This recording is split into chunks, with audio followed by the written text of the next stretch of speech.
Okay, so today we're going to be making a repair to this Echo GT2000 gasoline powered string trimmer. So in my previous video of this trimmer, you can see that I had actually repaired the fuel tank. Well, it has cracked again just above the repair. So in this video, I'm going to be showing you guys how to replace the fuel tank and transfer over some of the components like the fuel lines, grommet, and fuel tank cap. This is a very simple repair anybody can make, and I really do encourage repairing your own small engines.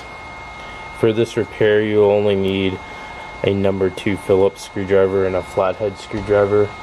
It's very easy to make this repair. So if we look where the tank mounts, you will see a Phillips head screw on both sides of the tank, and you're going to want to remove those.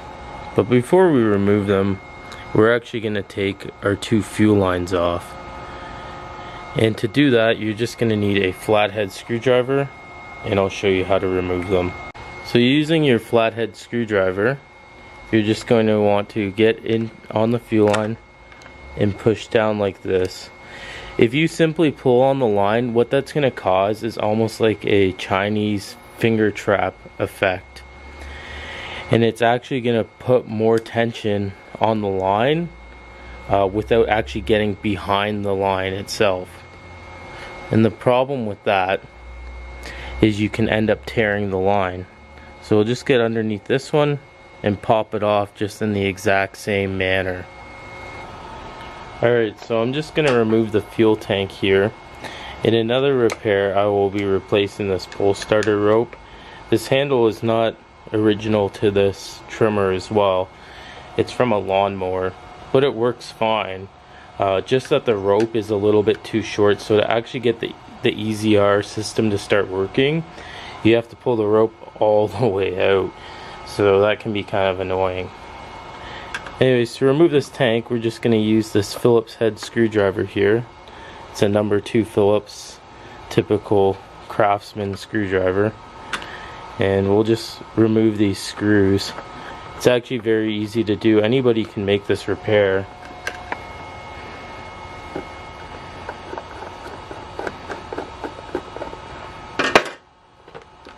Now the tank will just pull away from the trimmer, and we'll set the trimmer to the side.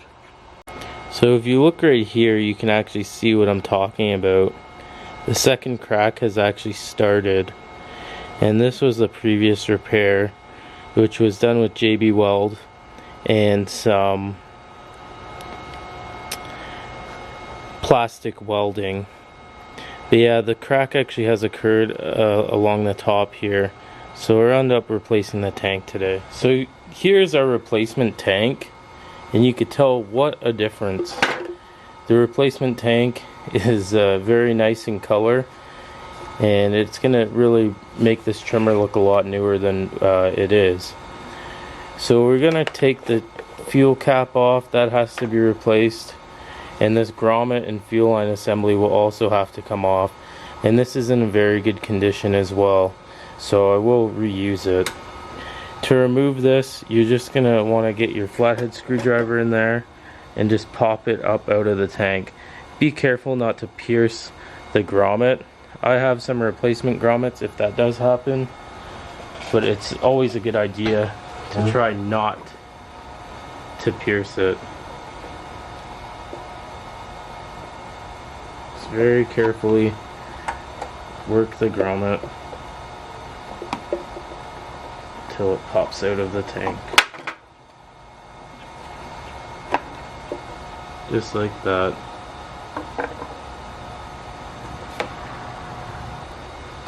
So now with the new tank, we're going to install our fuel filter, and we're going to get this grommet pushed in as well. You can use some dish detergent, silicone spray, or WD-40 to aid in installing this grommet. I guess I'll give it a go without anything, and if it needs it, I'll put some silicone spray.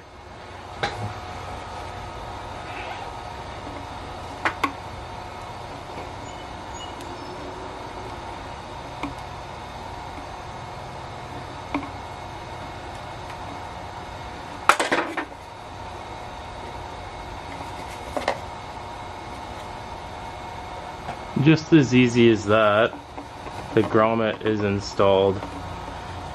This one installed quite nicely, and I don't have any fears of it leaking because it is very pliable still, and there is no cracks in the fuel lines or the grommet. So we'll get the fuel tank installed on the trimmer next.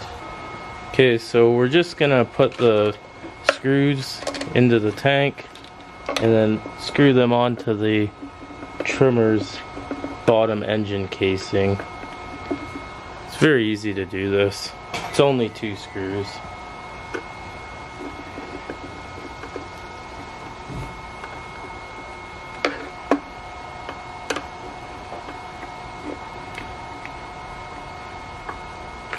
Now once you have the tank installed, you can tuck the vent back up under there and install your fuel lines.